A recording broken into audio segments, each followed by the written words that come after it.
नमस्कार दोस्तों, मैं आशा करता हूँ आप सभी लोग अच्छे होंगे।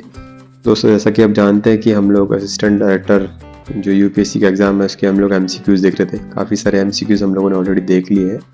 अब जो कुछ एमसीक्यूज़ है वो हम लोग आज देखने वाले हैं। तो सबसे पहले है, which one of the following statement is or not relevant to server feature, यानी कि कौन सा स्टेटमेंट ऐसा है जो सर्वर फीचर से रिलेटेड नहीं है। तो सबसे पहले, server calls on TCP software and waits for connection request to one or more ports. ये तो सर्वर से रिलेटेड है। सर्वर कॉल्स वगैरह जो होते हैं टीसीपी सॉफ्टवेयर पे वो सब इसी के थ्रू होते हैं।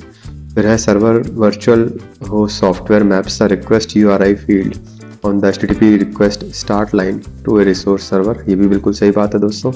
जो सॉफ्टवेयर मैप्स होते हैं वो रिक्वेस्ट यूआरआई के जो एचटीटीपी होता है उसके थ्रू करते हैं, तो ये भी बिल्कुल सही आंसर है। और if the resource is a file, the host software determine the MIME type of the URI, usually the mapping from file name extension or the requested URI, and then create the response that contain the file in the body of the response message। ये सही बात है। और if the user has entered a URL in the location bar and begin to its type again, the URL will be completed automatically by the browser। दोस्तों, ये तो URL की property है, ठीक है, ये सर्वर की प्रॉपर्टी नहीं है। सर्वर में तो हम लोग जैसे कनेक्शन, क्लाइंट सर्वर ऑथेंटिकेशन हो गया, कनेक्शन एस्टेब्लिशमेंट हो गया, कॉन्फ़िगरेशन हो गया सर्वर का, वो सब इंक्लूड होता है। बट ये यूआरएल की प्रॉपर्टी है, तो ये इसका आंसर नहीं है। तो पूछ रहा है नॉट कौन सा रेलिवेंट नहीं है, तो डी इसका जो है रेलिवेंट नहीं होगा आंसर, मीन्स ये आंसर हो जाएगा। तो अगले क्वेश्चन पे आते हैं दोस्तों। ये बोल रहा है कि इसका आउटपुट बताना है हमको कोड का। सबसे पहले उन्होंने डॉक टाइप HTML एक कोड ले रखा है। इसमें पब्लिक पे हम लोगों ने एक HTML जो एक्सटेंशन है वो हम लोग दे रखा है, जो कि बेसिक होता है। उसके बाद हम लोगों ने w3.org का टाइप दे रखा है। फिर हम लोग बात करें HTML, फिर HTML पे हम लोग टैग दे रहे हैं कि कौन सा URI हमको यूज़ करना है, वो URI हमने दे दिया। और फिर हेडर आ गया, फिर टाइटल आ गया, टाइटल में हमने JS हेलो वर्ल्ड दे दिया। और फिर स्क्रिप्ट टाइप हम लोग दे रहे हैं टैग से जावास्क्रिप्ट, और जो उसका सोर्स है वो JS हेलो वर्ल्ड है दोस्तों। तो actually JS hello world .js होना चाहिए, तभी वो सोर्स को रेक्टिफाई करेगा, अदरवाइज ये सोर्स को रेक्टिफाई नहीं करेगा दोस्तों। तो यहाँ पे ये एरर शो कर देगा, ठीक है। तो मेरे हिसाब से इसका आंसर कंपाइल टाइम एरर होना चाहिए। जी हाँ, बिल्कुल, यहाँ पे एरर शो कर देगा, इस वजह से इसका आंसर जो है कंपाइल टाइम एरर हो जाएगा दोस्तों। जैसा कि आप देख पा रहे हैं कि script tag is missing a valid script source file and it's correctly written.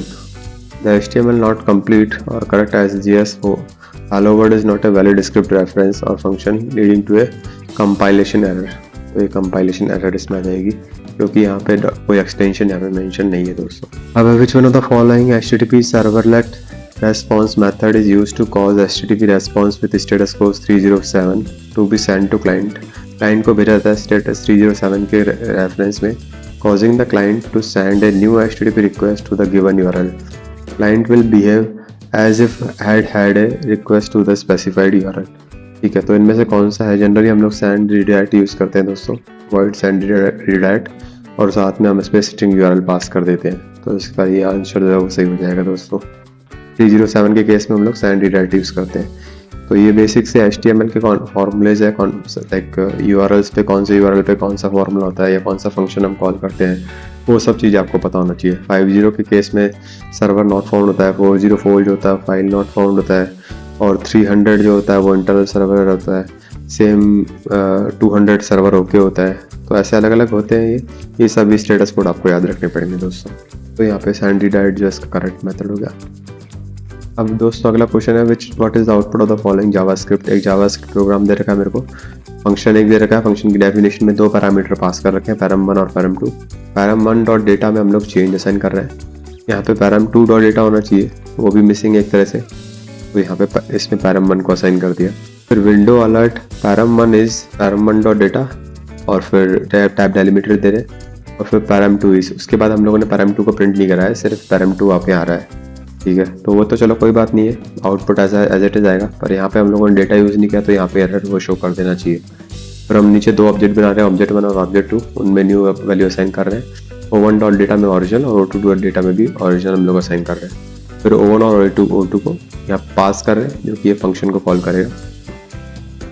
कोई सेम पैरामीटर वाला फंक्शन कॉल होगा, internal param1 dot data window dot alert पे जाएगा, ठीक है। उसके बाद हम लोग कर रहे हैं window alert O1 is O1 dot data और O2 और O2 डॉट डेटा। और जब ये इसको कॉल करेगा दोस्तों तो यहाँ पे रिटर्न नहीं कर पाएगा क्योंकि param2 डॉट डेटा में एरर शो हो जाएगी। तो मे बी यहाँ पे जो आर्मस्ट्रॉन्ग आएगा वो कंपाइल्ड एरर आ जाएगा दोस्तों। यही हम लोगों ने यहाँ पे एक्सप्लेन कर रखा है कि window wallet function accept value after string param2 dot data but it does not correctly reference param2 dot data. यहाँ पे करेक्टली रेफरेंस नहीं है। अब है अगला क्वेश्चन दोस्तों, which one of the following statement correctly describe the difference between DOM and SAX approaches to XML processing. देखो DOM जो होता है दोस्तों वो होता है डिज़ाइन ऑब्जेक्ट मॉडल, और जो SAX होता है दोस्तों तो ये जो होता है सिंपल API फॉर XML होता है, बेसिक API में XML होती है। तो ये तो ट्री स्ट्रक्चर को रिप्रेजेंट करता है जनरली, ठीक है, और एक सिंपल कॉल को रिप्रेजेंट करता है। तो आप हम लोग को इसमें ऑप्शन देखना है। तो DOM process an XML document by creating tree representation of the entire document while SAX process the document as it reads it. जैसा कि वो रीड करता है वैसे ही प्रोसेस कर देगा, जबकि DOM जो है वो क्रिएट करता है ट्री में। ये इसका उल्टा दे रखा है जो कि गलत है, और ये दोनों सेम ही करते हैं, ये भी गलत है और ये भी ऑप्शन गलत है। आप पढ़ेंगे तो ये गलत है, सिर्फ ये ऑप्शन इसका करेक्ट है दोस्तों। तो ये आपको पता होना चाहिए, DOM की फुल फॉर्म भी पता होनी चाहिए। कई बार कंपटीशन एग्जाम में पूछ लिया जाता है कि DOM व्हाट इज DOM या फुल फॉर्म क्या होती है, तो डिज़ाइन ऑब्जेक्ट मॉडल इसकी फुल फॉर्म है। सेम SAX की भी सिंपल API फॉर XML इसके लिए यूज़ होता है। देखो यहाँ पे डॉक्यूमेंट ऑब्जेक्ट मॉडल और simple API for XML। Which one of the following describe the process of weak robust equivalence class testing? Equivalence class testing की बात कर रहा है। Equivalence अगर आपने सॉफ्टवेयर इंजीनियरिंग में पढ़ा हो, हम लोग equivalence partitioning की बात करते हैं। उसमें क्या होता है कि वैलिड केस भी हम लोग लेते हैं, कुछ वैलिड केस लेते हैं, कुछ इनवैलिड लेते हैं। तो दोनों का कॉम्बिनेशन होता है, वैलिड का भी और इनवैलिड का भी, ठीक है। वैलिड और इनवैलिड दोनों केस इसमें कंसिडर होते हैं। अब आप ऑप्शन देखेंगे तो आप देखते ही समझ जाएंगे। Selecting test cases where all the inputs are valid, focusing solely on valid equivalence, नहीं, invalid पे भी देखता है। Creating test cases where all the inputs are invalid, ensuring that single failure causes, नहीं, सिर्फ invalid की बात नहीं करता। Selecting test cases where some inputs are valid, some are invalid, ensuring that boundary values, ये boundary values यहाँ पे word दे दिया, तो ये boundary value analysis की बात हो गई है, ठीक है। ये still ये इसका partially correct है, but आप boundary value अगर नहीं देता तो वो इसका आंसर सही रहता। अब लास्ट केस अगर हम देखेंगे, selecting test case where equivalence class is represented with a focus both valid and invalid, ये बिल्कुल इसकी सही डेफिनेशन होगी दोस्तों। इक्विवेलेंस क्लास को रिप्रेजेंट करता है और दोनों पे ये कंसिडर होता है, तो डी जो है इसका सही ऑप्शन हो जाएगा दोस्तों। ये यहाँ पे एक्सप्लेन कर रखा है कि जो है दोनों टेस्ट केसेस को ये कंसिडर करता है। Which one of the following formula used to calculate cyclomatic complexity? Cyclomatic complexity दोस्तों आप लोगों ने सॉफ्टवेयर इंजीनियरिंग में पढ़ी होगी, नहीं पढ़ी होगी तो इसका डायरेक्ट फॉर्मूला होता है number of edges minus number of node plus P जो आता है वो नंबर ऑफ ग्राफ्स आता है, ठीक है। तो ये इसका डायरेक्ट फॉर्मूला है E minus N plus P, ये इसका फॉर्मूला हो जाएगा option A. E is number of edges, number of node और number of connected component, usually 1 for single program. Mostly इसकी वैल्यू 1 रहती है, बट कई बार अगर पी की वैल्यू गिवन है तो आपसे डायरेक्ट फार्मूला भी निकालने के लिए पूछ सकता है कि कैसे हम लोग साइक्लोमेटिक कॉम्प्लेक्सिटी कैलकुलेट करेंगे, तो ये भी आपको पता होना चाहिए। अब हम लोग बढ़ते हैं अगले क्वेश्चन की तरफ। विच one of the following statement is one of the limitation of waterfall model? Waterfall model दोस्तों अगेन सॉफ्टवेयर इंजीनियर का बहुत बेसिक सा टॉपिक है, ठीक है। और आप देखिए यूपीएससी जैसे एग्जाम में ऐसा क्वेश्चन पूछे गए हैं, मीन्स आप समझ सकते हैं कि पेपर ज़्यादा टफ नहीं होता है, सिर्फ हमारे माइंड सेट को यूज़ किया रहता है। तो इसमें क्या होता है, अलग अलग स्टेजेस होती है, हर स्टेज पे टेस्ट होता है। अगर एक भी स्टेज फेल हो गई तो हमको फिर से शुरू से जाना पड़ता है, लाइक प्लानिंग से लेकर planning, analysis, design, testing, monitoring and system and maintenance, ये सारी होती है। तो आप इसमें ऑप्शन देखेंगे, the phase have clearly defined entry and exit area, exit criteria which in turns make it more convenient for project management. ये तो सही बात है, इसका एडवांटेज है। The anticipated design phase marks an overlap with several activities happening in parallel, नहीं parallel कभी भी नहीं होती है, 1 by 1 सीरीज में एक्टिविटी होती है। तो ये ऑप्शन ही गलत हो गया, ये इसका मतलब ये इसकी लिमिटेशन नहीं हुई, और ये तो इसकी वो हो गया कि एक तरह से गलत आप मिस इंटरप्रेट कर रहे हो। और इसका थर्ड ऑप्शन अगर हम देखें, perfectly foresight is required because any flaw or omission at earlier phase is likely to be in penalty during the remaining cycle of phase. बिल्कुल सही बात है दोस्तों, अगर एक फेज में आप गलती कर रहे हैं तो इसका जो इम्पैक्ट है, मान लो आपने डेवलपमेंट में गलती कर दी तो फिर से आपको शुरू पे जाना पड़ेगा, प्लानिंग पे जाना पड़ेगा। तो ये इसकी लिमिटेशन हो गई सही सी। और the framework with will with hierarchical management structure, यानी हायरार्किकल से रिप्रेजेंट करता है, तो ये तो इसका एडवांटेज होगा, ये इसकी लिमिटेशन नहीं हुई, तो लिमिटेशन ऑप्शन सी आ जाएगा दोस्तों। According to Hartman, what is the primary limitation of modeling tools like IBM's Rational Rose and Telelogic's Rhapsody? तो ये पूछ रहा है कि क्या हो इसका मतलब प्राइमरी लिमिटेशन है।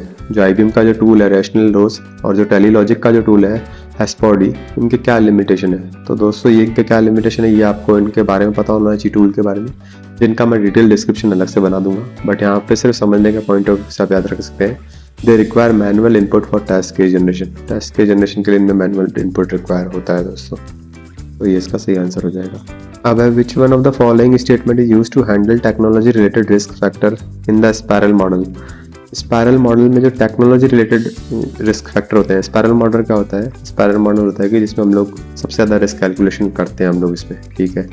4 स्पाइरल बने हुए होते हैं, ठीक है, प्लानिंग फिर रिस्क एनालिसिस फिर ये, यहाँ पे भी रिस्क कीवर्ड आ जाए, मोस्टली स्पाइरल मॉडल हम लोग इसमें यूज़ करते हैं, ठीक है। तो यहाँ पे ये पूछ रहा है टेक्नोलॉजी रिलेटेड ट्रैक के लिए हम लोग क्या स्टेटमेंट यूज़ करते हैं। तो it avoid technology related track entirely, बिल्कुल नहीं, ये तो रिस्क पे वर्क करता है। It's subject to build to go and no go decision based on the risk factor, बिल्कुल रिस्क फैक्टर के बेस पे ही आइदर वो गो करेगा और नो गो का ऑप्शन होगा, या तो आपको जाना है या नहीं जाना है आपके रिस्क फैक्टर के अकॉर्डिंग। तो ये इसका सही आंसर हो जाएगा। कस्टमर ड्रिवन रिक्वायरमेंट नहीं, रिस्क पे कैलकुलेट होता है, तो ये ऑप्शन गलत हो गया। और it does not consider risk factor in the decision making process, ये भी गलत है, इसका ऑप्शन भी हो जाएगा, रिस्क फैक्टर पे कंसिडर होता है। अब which of the following 2 new approaches to testing are introduced in testing the call graph. तो modular testing, boundary testing, top down and bottom up integration testing, module based testing and boundary value testing, और top down and bottom up integration testing, ठीक है। तो दोस्तों यहाँ पे 2 बार option same दे रखा है, top down and bottom up testing, तो किसी भी एक ऑप्शन को अपडेट कर सकते हैं। एनीवे ये क्वेश्चन यूपीएससी से हटा दिया गया था, बी और डी जिसने मार्क किया था वो दोनों सही है, ठीक है। Top down and bottom up integration testing जो है इसका सही आंसर है दोस्तों। Are 2 approaches for testing in different system, top down start from top module and downwards, while bottom up जो है वो लोवेस्ट से फिर टॉप की तरफ जाती है।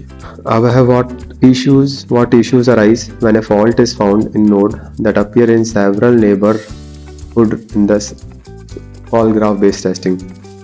तो कॉल ग्राफ बेस्ड टेस्टिंग में जब एक नोड पे जब फॉल्ट फाउंड होता है तो उसके जो पड़ोसी नोड है उन पे क्या इम्पैक्ट आता है। The fault will not be detected in other neighbourhood, ऐसा नहीं है, बिल्कुल डिटेक्ट होगा। अगर आप एक पे इम्पैक्ट आएगा तो उसके नेबर पे भी बिल्कुल इम्पैक्ट आएगा उस फॉल्ट का। कॉल ग्राफ में होता ही है दोस्तों कि अलग अलग ग्राफ बने हुए होते हैं। अगर आप मान लो एक ग्राफ पे या एक नोड पे इम्पैक्ट आ रहा है तो वो ग्राफ कनेक्टेड होता है दूसरे ग्राफ से, तो दूसरे पे भी इम्पैक्ट आएगा, तो ये तो नहीं होगा। Retesting is unnecessary for neighbourhood already tested, नहीं ये भी नहीं है, रीटेस्टिंग बिल्कुल रिक्वायर है। अगर आप एक नोड पे इम्पैक्ट आ रहा है तो दूसरे पे इम्पैक्ट आएगा। The change in one neighbourhood requires retesting all previous tested neighbourhood that contain the modified node. अगर उस मॉडिफाइड नोड को जिसने कंटेंट किया था उस पर रीटेस्टिंग होगी दोस्तों, तो ये बिल्कुल सही आंसर हो जाएगा इसका। यही यहाँ पे मेंशन है कि ऑल अदर नेबरहुड नोड्स जो है उन पर टेस्टिंग मैंडेटरी होगी।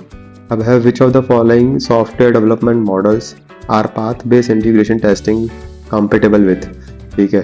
तो ओनली ट्रेडिशनल वाटरफॉल मॉडल नहीं, ओनली एजाइल मॉडल नहीं, only object oriented model, traditional as well as compression. सभी मॉडल के लिए जो है path based integration testing compatible है, ठीक है, वाटरफॉल के लिए एज वेल एज एजाइल और जो अदर मॉडल है उन सब के लिए टैस्टिंग वैलिडेट है। काफ़ी इजी सा क्वेश्चन है दोस्तों, डायरेक्ट इसके आंसर आप इवन ऑप्शन देख के भी आप कर सकते हैं। सेम इस क्वेश्चन में भी ऑप्शन देख के कर सकते थे।